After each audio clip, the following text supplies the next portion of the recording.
Hey, it's Chris. Let's talk board game news. It's almost the new year. There's going to be a lot coming out in January. I feel like January is all of a sudden going to explode because not a whole lot has been going on in December and not a whole lot has been announced for January yet. But I feel like once the new year hits, people are going to just all of a sudden release all the built up announcements that they have. So this one might be short, but I have a feeling the next one may even be a little bit longer. First up, this one is actually an interesting combination. I don't know if you noticed, but today, as the day I'm recording this video, CMON dropped a playthrough video on Tabletop Simulator of their latest animation collection, Scooby-Doo. Now, why is this interesting and why is it already getting tons of views? It's because it was a collaboration video, paid content through Quackalope. And Board Game Co. is on there, and Sarah Shaw is on there, and the designer of the game, along with, I think, one of Quackalope's Patreons. And they play through pretty much a full game. And so you get to see a little bit of the gameplay, which is something CMON hasn't really done up until this point. It is a co-op, and you play the Mystery Incorporated. They say flat out, it's coming with, the base game is coming with 3 villains. And all of the villains play differently in how they affect the board. You are simultaneously revealing initiative cards and then determining the play order in that sense, as well as the monster having a play card of telling him where, in a sense of AI, he is going, and he will also have, he or it, will also have their own initiative. Now, obviously on Tabletop Simulator, there were no miniatures. They were using standee versions on there. But in the comment section, someone said that they were going to be doing miniatures, which, frankly speaking, knowing that this is a CMON game, this worries me a bit. And I don't know if any more information is going to come out in the next couple days or the next week or so. But they said also on the label of the video that the Kickstarter is coming, quote unquote, soon.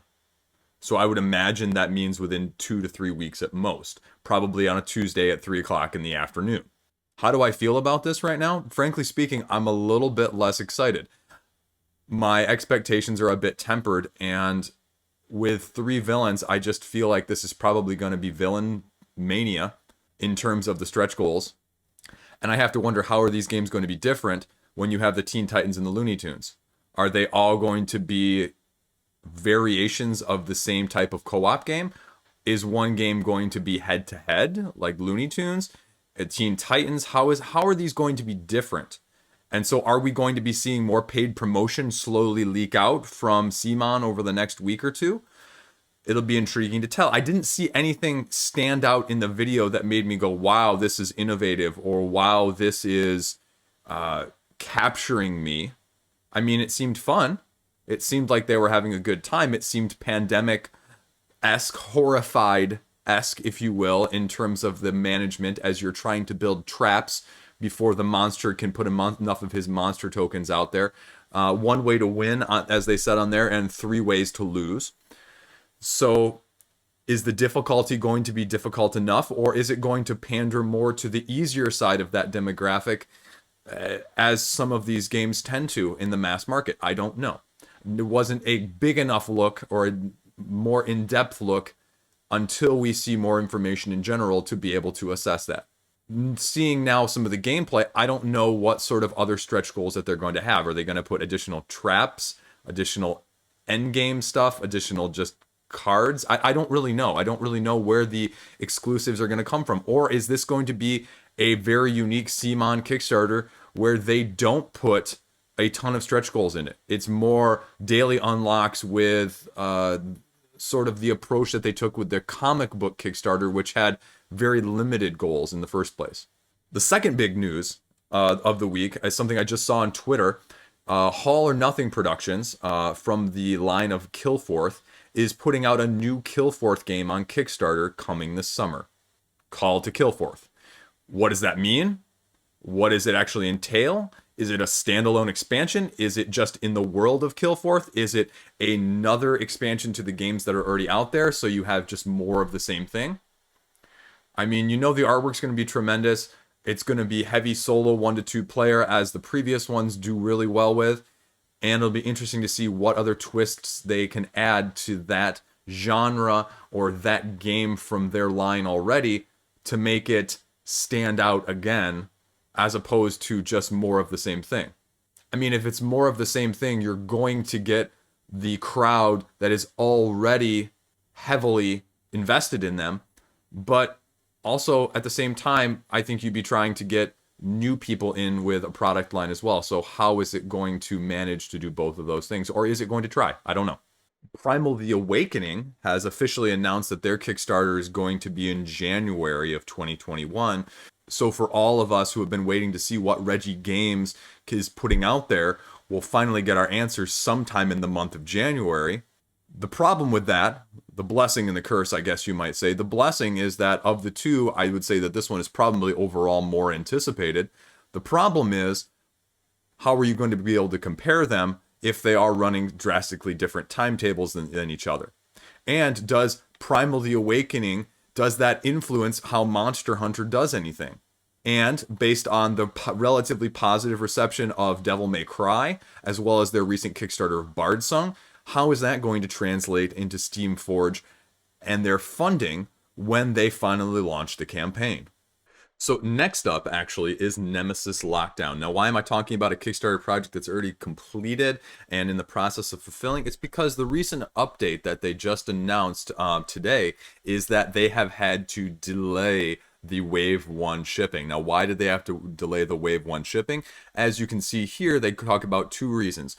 One, less of a delay reason, more of a what's going on behind the scenes sort of background thing, which, frankly speaking, I really appreciate transparency. Even if it's stuff I don't like, even if it's something that I am not a big fan of in general, transparency, honesty is always the better answer. The reason people get in trouble in real life and in, more trouble on these situations is because they don't tell the truth and then they get caught, or then they lie about it, and, it's the cover up that's worse than the actual conspiracy. So I appreciate the transparency from that side of things.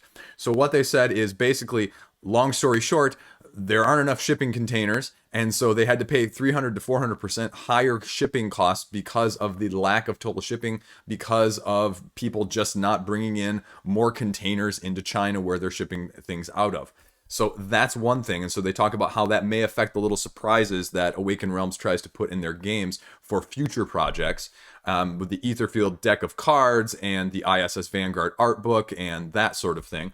And then they talk about as well, there was a defect in some of the manufacturing, and they talk about here the board, the paper, the ply not sticking together after, minimal trials. And so they're having to redo that whole aspect of things, which they think is going to take an additional 6 weeks.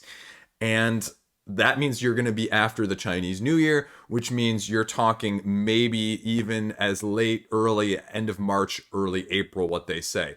And that's if everything else goes right. And as we all know on Kickstarter, everything does not always go right. So really, I mean, you should probably be expecting, if you are a split shipping person, probably April, maybe even May to get yours, depending on where you are in the world and what else happens between now and then. So just something to be aware of, especially if you're also one of those people looking at either late backing when the pledge manager opens up, like they always do between Wave 1 and Wave 2, or if you're looking to add things for Wave 2, depending on what happens with Wave 1, it's going to be more May, June rather than earlier in the year. So at least it maybe also gives you time to save a little money from your wallet. And speaking of delays, Frosthaven also earlier this month announced that they were going to be delayed in their shipping as well, given by the fact that there are 138 freaking scenarios in the base game of Frosthaven. With the first 60 some being considered on the main quest, I think 66 or so, and then 67 to 138 are side quests. Think about that for a minute. They are having to do, Isaac says here in the update, 2 140-page scenario books. And so because it's taking longer than they anticipated putting them together, playtesting them, and just editing it all as a whole, it's probably potentially going to delay shipping estimate, which was originally for July 2021. And again, I think this is another example of transparency, saying, you know what, hey guys, I'm doing this, I'm working as hard as I can. Here's all the stuff. Here is exactly what we're doing. Lays it out very clearly and says there's probably going to be a delay. It's the best way to handle things. You're always invariably going to get people that are upset and feel entitled by the fact that they're not going to get something that was promised to them on the date that was promised to them, even though if you've backed any number of Kickstarter campaigns by now, you know that that date is poorly reflective of when you're actually going to get the product. But then the majority of the otherwise response has been relatively positive, saying, okay, you know what? I'd rather get a good game later than have a bad game forever. And that's what it comes down to when these games are delayed. That's my personal policy. Staying with the theme of Kickstarters, but going back over to ones that have been announced and that are going to be upcoming. One big one, especially if you're a Euro board game fan, that should be on your radar, that's already been touted by several channels, including Sarah Shaw's, as well as Man vs. Meeple, is Darwin's Journey. So in this game, you've landed on the Galapagos Islands, and you are using the knowledge that you have to study the species on the island. By studying certain disciplines and certain species, it sounds like, you are then going to be able to advance in certain disciplines like correspondence, like exploration, and have the ability to send this information even back to museums where it can be more available for public human knowledge and consumption. It only plays in 5 rounds. So that is a very short game, which makes me wonder how extensive, how many phases in that sense will each of these 5 rounds have? Because in terms of worker placement, Euro style mechanisms, that is not a very long game. So it makes me think it is going to be very layered. And the reviews and the early conversation from those channels, like I mentioned, has been very, very positive. And why I'm mentioning that is because you don't hear a lot of the Euro style mechanisms in games getting a lot of preview as well as hype. It's mostly the Ameritrash, the dice rolling games, and the miniature games that tend to get and build up a lot more of that hype prior to campaigns. So it'll be interesting to see how that translates into actual funding and what it ends up doing on Kickstarter. That is actually launching on the 5th of January. So if that interests you at all, you should be marking your calendar so you can check it out when it launches. One last news of note. Level 99 Games, who I'm a big fan of, just sent out their year-end sort of summary email. And in it, they go into several juicy tidbits. One is that the Bullet Kickstarter that is going to be delivering probably in February of 2021, there's going to be more of that upcoming. That's all they say. Second, that there are 2 more, as they put, A-list knowledgeable IPs that are going to be coming to the Exceed franchise in 2021. There is a new RPG that they are setting in the Indian series in terms of BattleCon, that background.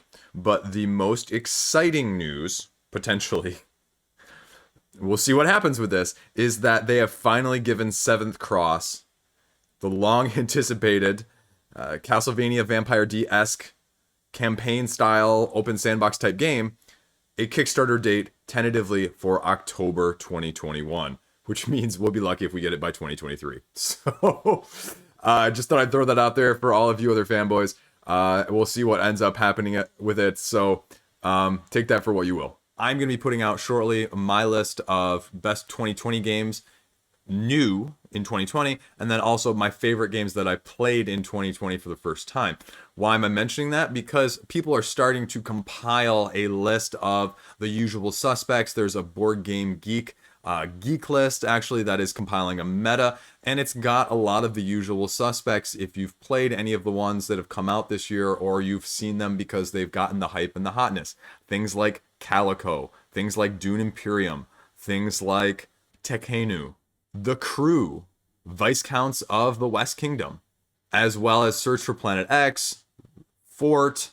I'm going to be putting my game list out, and having glanced at the meta list already, I can tell you that I really have maybe 1, maybe 2 games on the meta list that I'm going to even include. So my taste is obviously very different. If you like the meta list that's out there, I'll try and throw the link in the comment section here below. You can see if you like those things, you're probably not going to like my list. If you don't like a lot of the ones on there, you might be more intrigued by my list. So feel free to check it out when it comes out. Hopefully it'll be out later this week, or maybe the first week of January, one of those lists followed by the other one. I'm not really sure which one I'm going to do next, but I'll pick one and we'll go from there. That's pretty much it. It's pretty much a quiet news week with the holidays going on. People just enjoying some quiet time, maybe some time off from work, and just family and presents and whatever else it is. What did you guys get, for the holidays? Did you guys get games? I didn't get any games. I got one game for myself and the kids, really, and then I got one game from my brother, who God bless his heart and his girlfriend's heart. They got me Taco versus Burrito. So the kids want to try and play that, and we'll see how that goes. And I picked up for the kids the Pokemon card game Battle Academy. This comes with the 3 pre-built decks. You got your Charizard, your Pikachu, and your Mewtwo. Because all of a sudden, my 6, almost 7-year-old came up to me the other day, and they've been getting Pokemon cards for like the last year and a half, just randomly. And he goes, "Hey, can you teach me how to play?" And I said, it's like, light bulbs going off in my eyes, and I said, absolutely. So we picked up that. We got a couple pre-constructed decks. We played a couple times. He's super enthusiastic. We're going to see how this goes. And that it turns out to be more of a fad. That is exactly what kids do. So I don't know which it's going to be yet, but right now, him and his brother, who can't read, is super excited still too and wants to learn at the same time. So we'll see how it ends up, and we're just gonna have some fun with it. So that's what I got for the holidays. Let me know what you got. Let me know if I missed anything this week, and hopefully I'll have a few other thoughts coming out soon. Another video that I'm going to be putting out soon is my ISS Vanguard reaction video. Now that we are going to be about approaching a week left in the campaign, I'll probably try and have it out later this week so we can see what my thoughts are as well. So as always, thanks for watching. I hate saying it, but throw me a subscription. My goal is 21 in 2021. So, thanks. See you next time. Stay classy.